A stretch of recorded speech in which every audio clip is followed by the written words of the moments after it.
Right හැමෝම සාදරයෙන් පිළිගන්නවා මගේ YouTube channel එකට. මම දැන් මෙතන යන වැඩේ ඔයාලට පැහැදිලි නැතුව ඇති පොඩි මං ඉන්ට්‍රොඩක්ෂන් එකක් දෙන්නම්. දැන් හැමෝටම ප්‍රශ්නයක් වෙලා තියෙනවා ඉංග්‍රීසි හරියට මේ කියන්නේ easy method වලින් ඉගෙන ගන්න හැමෝම හොයනවා. ඒ කියන්නේ channels හොයනවා, classes හොයනවා, ඒ වගේම ගොඩක් එතකොට ටියුෂන් ක්ලාසස් වලට යනවා. එතකොට තව වීඩියෝ සීරීස් බලලා තියෙනවා. ඒ වගේ ගොඩාක් දේවල් ඔයාලා try කරනවා ඇතිනේ. දැන් මේ වගේ මම මේකට ඉන්ට්‍රොඩක්ෂන් එකක් දෙන්නේ ඔයාලට. දැන් මේකෙන් වෙන්නේ ඔයාලට මම ඒ කියන්නේ කෝස් එකක් මම මේ ක්‍රියේට් කරලා තියෙනවා ඔයාලා සඳහා. ඒකෙන් වෙන්නේ ඔයාලට සාමාන්‍යයෙන් ටෙන්සස් ටික ඒ කියන්නේ දැන් ටෙන්සස් එතකොට ඊළඟට be verbs ඔය වගේ ඉංග්ලිෂ් වල තියෙන ඉම්පෝර්ටන්ට් lessons සේරම ටික මම කවර් කරනවා මේ YouTube series එකෙන්. හරිද? එතකොට මේක ඔයාලා අනිවාර්යෙන් බලන්න. කොහොමද හොඳද නරකද කියලා ඉල්ලලා මට බලලා හොඳ කමෙන්ට් එකක් දෙන්න මට. ඒ කියන්නේ දැන් මේකෙදි මම මේ ඉන්ට්‍රොඩක්ෂන් එකේදී ඔයාලට දැන් ඉස්සරහට මම පැහැදිලි කරනවා මොනවද මම උගන්වන්නේ කියලා.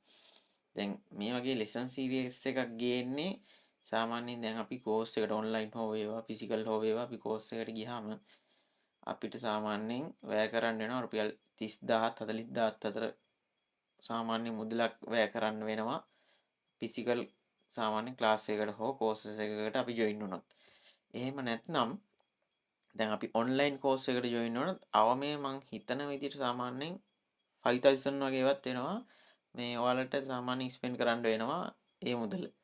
ඒක නිසා මම මේකෙදි කරන්නේ සාමාන්‍යයෙන් දැන් ඔයාලට සාමාන්‍යයෙන් ඒ කියන්නේ ඉංග්‍රීසි ඇල්ෆබෙට් එක ඔයාලට ඔල්රෙඩි ඔයාලට ස්පෙල් කරගන්න සහ එතකොට මේ ලියන්න පුළුවන් නම් ඔයාලට මේ යන සීරීස් එක හොඳටම තේරුම් ගන්න පුළුවන්.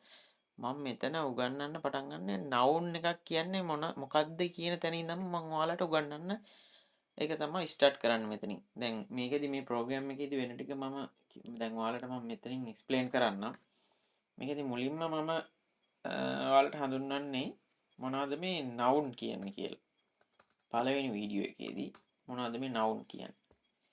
ඊළඟට දෙවෙනි වීඩියෝ එක තියෙනවා මොනවද මේ ප්‍රෝනවුන් කියන්නේ කියලා ගන්න. රයිට්. එතකොට තර්ඩ් වීඩියෝ එකේදී මම පටන් ගන්නවා මොනවද be verbs කියන්නේ මොකද්ද මේ be verbs කියන්නේ කියලා වෙලා මම ඔයාලට උගන්වනවා. ඊට අමතරව අපි හතරවෙනි වීඩියෝ එකේදී බලනවා මොනවද මේ sentences pattern introducing sentences patterns right. ඊළඟට පස්වෙනි වීඩියෝ එකේදී අපි බලනවා helping verbs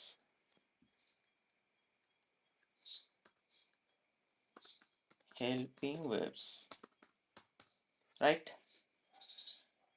ඊට පස්සේ අපි යනවා මේ ටික තමයි කියන්නේ මූලික වශයෙන්ම දැන් අපි මොනවද nouns කියන්නේ pronouns කියන්නේ and be verbs කියන්නේ මොනවද ඊට පස්සේ sentences patterns මොනවද ඊළඟට අපි helping verbs ඉගෙන ගන්නවා ඊට අමතරව අපි ඉගෙන ගන්නවා verbs ගැන right verbs හරිද දැන් මේ මීට අමතරව දැන් මම මේ white board එකේ ලියන lessons වලට අමතරව තව lessons මගේ ඔළුවට આવොත් මම ඉස්සරහදී shorts videos විදියට හෝ වේවා එහෙම නැත්නම් long videos විදියට වේවා ඔයාලට මම post එකක් දානවා අලුතෙන් වීඩියෝ එකක් කරන notification එකක් ඔයාලට බලන්න පුළුවන් ඒකෙදි.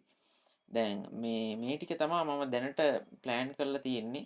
ඒ කියන්නේ පළවෙනි වීඩියෝ series එකේදී එන්නේ noun and second video series එකේදී pronouns third video series එකේදී මම be verbs උගන්වනවා.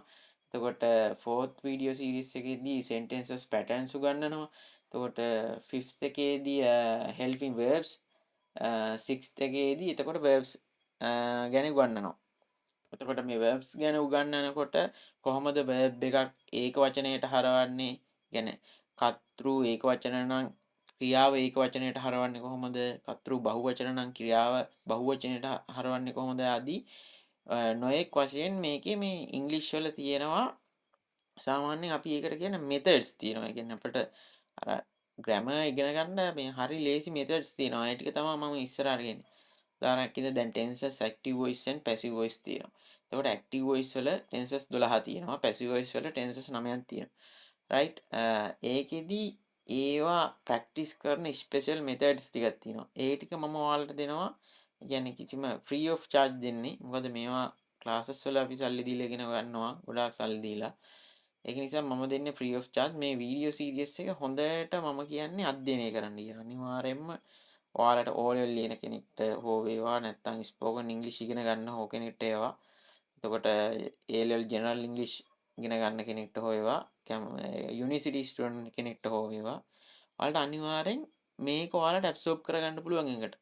මොකද්ද මම මේ කියන්නේ කියලා.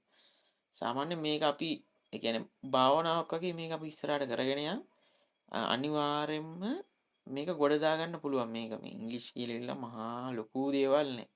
අනිවාර්යෙන් මේ මෙතඩ්ස් ටිකට ගියොත් අපිට කරගන්න පුළුවන්. මම දැනට මේ පොඩි ඉන්ට්‍රොඩක්ෂන් එකක් දෙන්නේ.